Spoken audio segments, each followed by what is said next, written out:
More about the African Children's Summit, we're joined by Anzio Jacobs, Acting Child Safety and Program Manager at the Nelson Mandela Children's Fund, and Dr. Linda Nkomo is not feeling well. But Anzio, thank you so much for joining us, and we wish Dr. Nkomo a speedy recovery. But just let's look at the Africa Summit that took place in Nairobi and what came out, and this is the inaugural summit. What came out there that you will now ventilate in the second year of the summit? Thank you for having me. Definitely, the first thing is that an outcome statement came out of the Africa Children's Summit in the inaugural instance.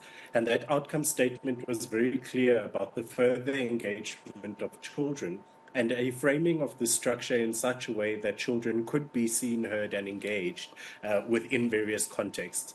As we take over the summit this year as its host country, what we will see is a focus on education, which is one of the issues that were highlighted in the outcomes document last year. Children want to engage on issues of education, particularly as we are a young continent with more than 50% of our population being under the age of 15.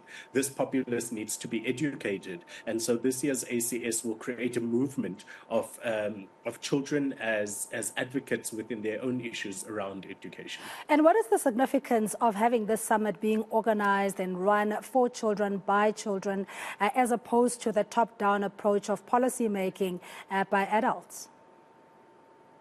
We often find that in instances where adults are engaging on the behalf of children, that they don't adequately represent the voices of children, but also that some of the issues that children may feel are important are not captured in the same way that they would have captured them.